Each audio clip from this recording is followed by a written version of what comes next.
Appreciate y'all coming out today. Appreciate the support for the fight. And, me and my team, we did exactly what we want to do. Stay patient. Don't listen to the crowd. If they start, yip yapping, doing this, doing that, just stay disciplined, stay focused, stick to the game plan. That's what we did. And then, boom, good night. So, appreciate y'all. Any questions?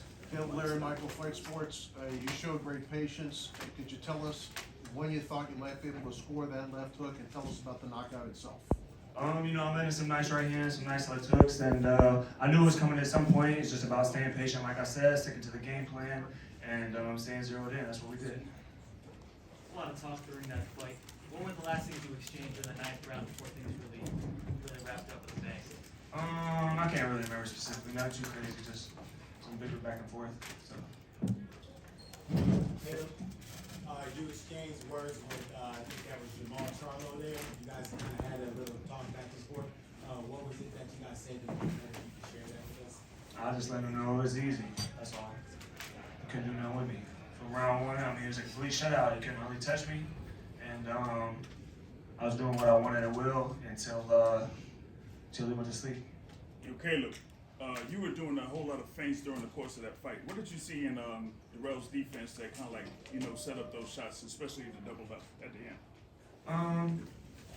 Feints can be a lost art. So, we do a lot of things in boxing. We try to, stick to the art of boxing, and that's what we did tonight. Use our feints, use the jab, use the ring, and I did a little bit of everything. Touch the body, and like I said, I've been saying, just sticking to the game plan. Was explosive. How would you rank that knockout in your career? I'd say it'd be the best knockout of my career and knockout of the year. Mm-hmm. Caleb, we know you want to fight anybody, doesn't really matter, but the ball's in your court. So if Benavidez, Charlo, Dirrell, who would be like the number one guy you would want to fight next? Any of them, honestly. With the time off that I had out of the ring, I could have came back after the Canelo fight and had a sparring session of a match, but I knew I couldn't get the biggest fight right away after a loss. But I wanted to make the biggest fight possible for y'all, for the fans, for my career, for my legacy. And this is the biggest fight that we can make coming off of a loss. And moving forward, I want to continue to make the biggest fights that are possible and keep picking the super middleweights off one by one. John Zimmel, Into Boxing. Can you speak a little bit? Well, you were talking in the lead up to the fight. How much Dirrell was talking, how much you heard all the comments from the fans talking about your power, talking about the white boy comments. You seemed very vindicated after the fight. Can you speak to just that sense of vindication and satisfaction? Yeah, just reiterating what you said. He had a lot to say about me. Calling me a lot of names, talking about my race, what I'm able to do. I ain't never fought nobody. I ain't never hurt nobody. Well, I fought him and I hurt him. So. Like I said in the ring, skin color don't win fights. What wasn't here wins fights, and what's in here win fights. And that's what we did. Caleb, can you self-assess your performance tonight? Who did you love the most, and what do you want to do better next fight? I feel like I did great. Again, I hardly got touched with anything. It was a complete shutout until I dropped him. And but just continue to smooth the edges of my game. I feel like I really stick to my craft. I got a great team with Brett, man. This is my first fight with Brett, man. He works great with my dad, Coach Wade, the whole team, Jordan, my wife. And, I worked really hard for this moment. So we just going to, rest a little bit, enjoy the holidays, and then get right back to work, continue to smooth the edges, and just keep moving forward. Caleb, can you just take me into the celebration there at the end with the shovel and just tell me what that means and why you decided that was what you wanted to do in that moment? I was just burying the beef between us. That's it? No? Nothing more? With all the derogatory remarks at the beginning, and then you followed into the ring, he was trying to take you out of your discipline with all the rough out tactics. How hard was it for you to keep your discipline? Not hard at all. I'm a professional. I've been doing this for a long time at a high level. I'm a Go national champion. I'm an Olympic alternate, a former world champion. And with only 23 fights, I stepped up early in my career to fight for a world title as an underdog. And, I got a lot of amateur experience, international experience. So, it just comes with the territory. It's just about staying, remaining focused, remaining disciplined.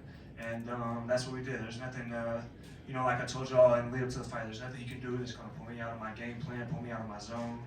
And that's what we did. That's what I did. Must have been a little rush when that knockout punch went in, huh? It felt all right. What did you learn from the Canelo fight that you used towards Anthony? Besides, I don't know about one specific thing, but most importantly, just the experience. You know, you can't buy experience, you can't borrow, you gotta go through the fire to get it. And I did that, and I feel like I did that with grace. I went out on my shield. I didn't just come for a check. I laid it all out on the line. And, you know, it was a good experience, and now I've gotten to, you know, take that experience with me into these other big fights. And, you know, experience is priceless, and it paid off tonight. Hey, Caleb, you received some criticism. Can you take us back to the moment when you landed the body shot? We've heard fighters say before that time kind of slows down before you land that KO punch. What was the moment like before you landed the punch that ended the bout? You know, I noticed him, how he's reacting to my punches, some things that he was doing, and I was just taking inventory. Like I said before, remaining patient and calm and disciplined, and again, just taking inventory of how he's reacting and what he was doing, and just playing chess, knowing how he was going to react and setting the shot up. Hey, Caleb, you received criticism in the past by fans just about your power. Do you think that this fight kind of changes that narrative or shifts anything for you? You know, I'm not really concerned with what people say about me or what they have. You know, if I listen to people, I wouldn't even be at this level. So I know what I'm capable of, and in the past, even people said that I haven't, you know, had power, but then they wind up just standing there looking at me for the most part, most of my opponents. And so, you know, if I don't have power, then why not just keep on going? So people can say what they want. Me and my team are going to remain focused, zeroed in, continue to smooth the edges, keep working, and just get better.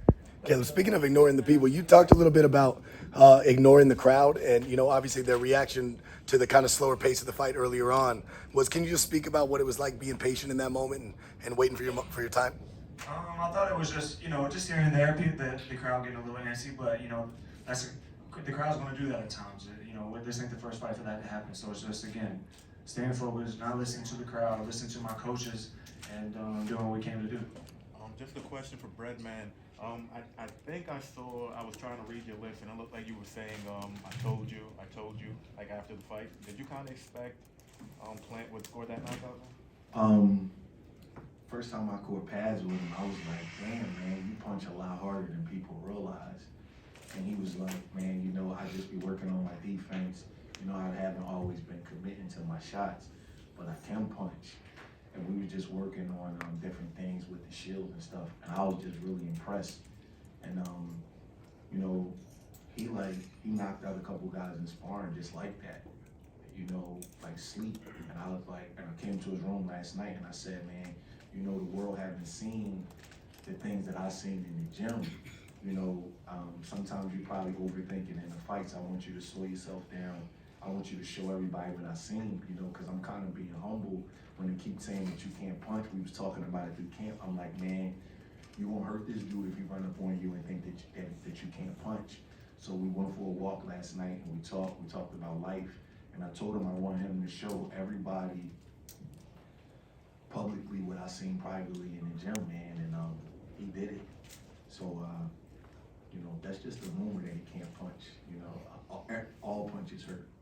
You know, he's a fast, explosive kid, and when you got speed like that, you hit people like you shock them. They don't see it coming, man. So, you know, that's guys in the media that's not in the ring. All punches hurt. Don't believe this man can't punch. He's very explosive. He's very strong. He's very athletic. He may not be like the biggest puncher in boxing, but you just can't just walk up on him. Two more questions. Go ahead and keep believing that. That's what we want. Two more questions for Caleb Plant, then we will allow him to enjoy the time with his family. Egypt X fight for mental health.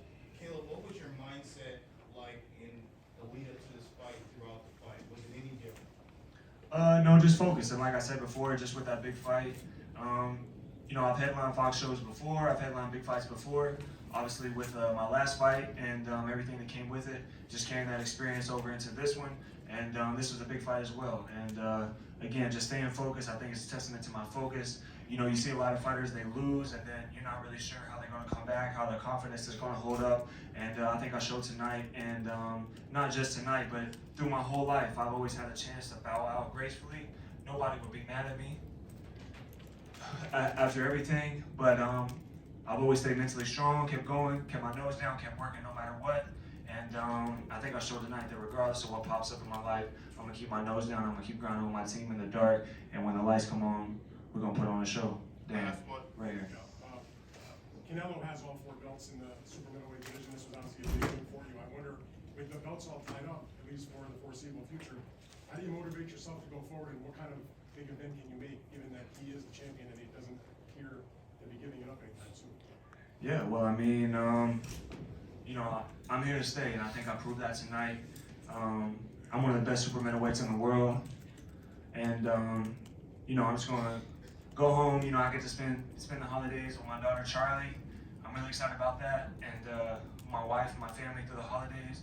And we'll sit down with my team. We'll sit down with Al. We'll sit down with Luis. I feel like I got the best team in boxing, and we're looking to make more big fights moving forward and continue to pick off one top super middleweight at a time until we get all of them. All right, congratulations to Caleb Plant on the victory.